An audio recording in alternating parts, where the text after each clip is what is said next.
is that this article was written by a Fountain Hills parent, a parent of a 7th grader.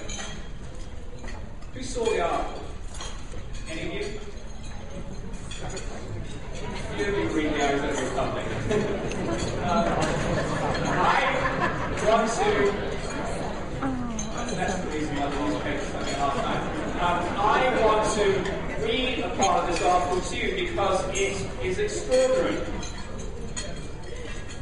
And I read, last week I witnessed an impressive act of honesty while my wife and I were attending our son's 7th grade middle school baseball game. So this article was the week last Saturday. Our team, Fountain Hills, was playing Tesseract. The Tesseract coach, Brian Day, where are you, Brian? Was the first base coach. One of his players was on first base. The pitcher, and here's the setting, the pitcher was successful in picking off the first base runner, but not without controversy. The play resulted in a rundown that went back and forth and ended with our pitcher making the tag. The initial ruling by the umpire was that the runner was safe and that the pitcher missed the tag. I knew in a second the runner was out by the expression on the pitcher's face because the pitcher was our son. We are the proud parents of 2 honest kids. We are the proud parents of 2 honest kids. Oh well, that's the way it goes in sports. Sometimes the ball goes your way, sometimes it doesn't. But then, the Tesseract coach, Brian, stepped in and called his own runner out. His very own player. How often does this happen? I recently read in the Arizona Republic sports section that Jim Furyk won the Verizon Heritage Golf Tournament. That's when you read about this. Brian Davis, a Brit, by the way, called a 2-stroke penalty on himself because he disturbed a loose reed on his backswing, thus losing the tournament. My first thought was, why is this story on page 10 of the sports section rather than on page 1 with a picture of Brian Davis? After several attempts, my wife was successful in getting through to Coach Day to thank him for his honesty and integrity. I believe that we had more honesty in sports and more people like Brian Davis and Coach Brian Day, sports would be even more enjoyable. What good is a championship or a trophy if you know deep down that you didn't deserve it? Maybe the news media could start by prioritizing and honoring a story such as Brian Davis's by placing it, and Brian Day, by placing it on the front page instead of the last. So,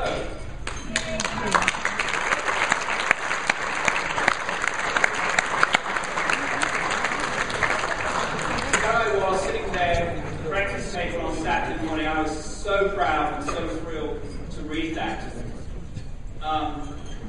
So, as I think about this, as humans, we want to succeed, right? And anything that we want to do as people, we want to succeed.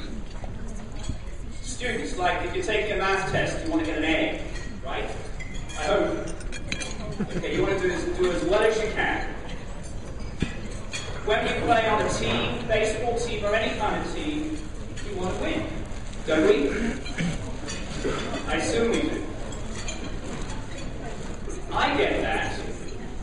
But in the big picture for us as middle school athletes, there are many more important experiences that are more meaningful than just winning.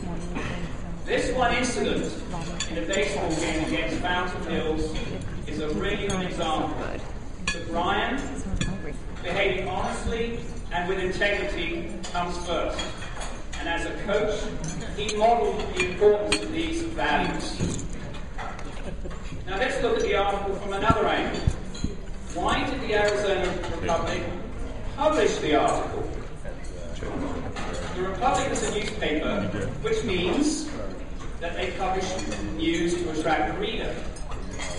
Let me also suggest that it should give us all pause to read about this in the state's biggest newspaper, although not that widely read. Yeah, we've got some talented fourth graders. Let's bring up the fourth graders. We asked all fourth grade. We had about 6 or 7 fourth graders that joined the team, so it ended up being 4th, 5th, 6th. And from the start, it was an excellent year. We didn't have a lot of high expectations using it was a young team. But as the season progressed, we ended up just beating teams that we probably shouldn't have beaten.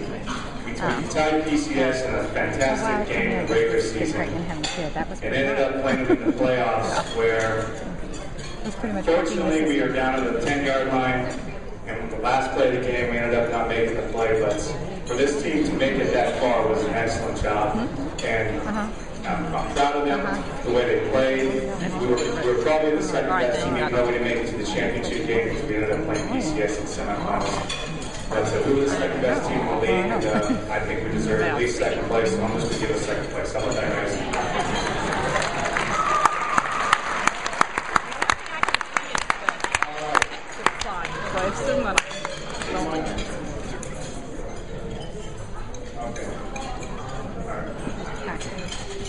Okay. All right. First, we'll do most inspirational. This guy will basically run through a wall for you. If you tell him you need to key on a player, run anywhere, he will do it, and he will do it with passion. I mean, if you just tell him what to do, he will go do it. Sometimes you got to hold back a little bit, but most inspirational, just the way he practiced, the way he played, showed everyone on the team what it takes to be a test-track Tiger. Ethan Doherty.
sorry. This camera's all screwed up. I didn't get one picture of it. I said, I don't like it. I want to lose. I want to go in the field again.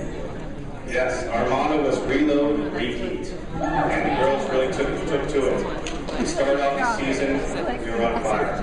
We win after win after win. We had one tie in there, which isn't a loss. It wasn't until we had our first loss there was a pitcher for Pardes that again was like a machine up there. She was throwing gas. It kind of surprised us a little bit. And the girls regrouped. We knew we had playoffs coming next.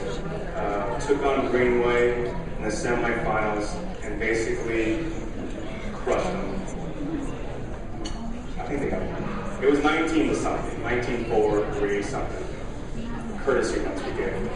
But so we had high expectations now going into the championship game. We played PCDS. We played PCDS earlier in the year. They didn't have their top pitcher, and we beat them 18-6, I believe.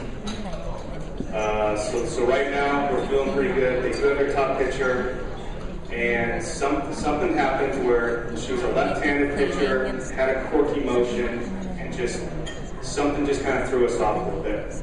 But again, it was one of the best games as far as the girls' softball, because most of the time you end up games are like 8-5, 10. Kissing Bandit. Well, we'll turn up for our athletes Megan's tonight. fault. Very nice. The first person I'd like to coach is Brian. First person I'd like to thank is Coach Day. He was at every practice for both teams. He lined the fields. He coached first base. He kept the scoreboard. He kept the pitch count. I'm not sure what I did, but I was out there. Next, I'd like to thank all the players for their efforts. We have players from both teams who didn't have a lot of baseball experience, so I want to thank them for hanging with it. Can I get players from both teams to stand up, please?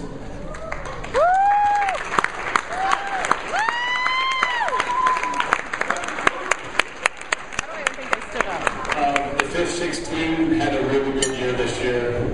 We won every single regular season game we played, except against Fountain Hills, who should have been in another league, in my opinion. I think the highlight of our season was beating Phoenix Country Day, especially after they had beaten the 5th-6 boys in every sport, so that felt really good. Players who hit home runs, I'm doing this off memory, so if I forget somebody, let me know. Trey Thomas, Jake Herzog, Buck Henny, Ethan Doherty, and Ben Bodie.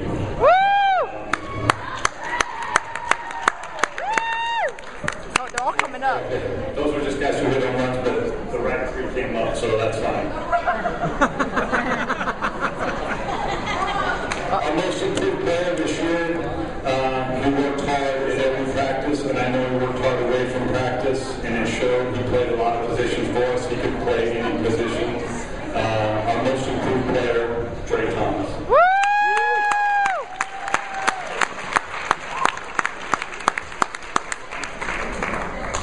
Our most inspirational player, and I think you can maybe get this in every sport.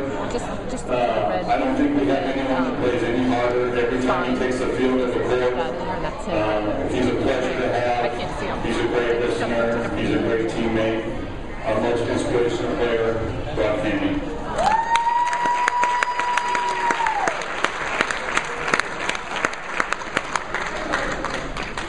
Our MVP this year was our #1 pitcher. He had a complete game win against Phoenix Country Day. He played first base. Ethan Doherty.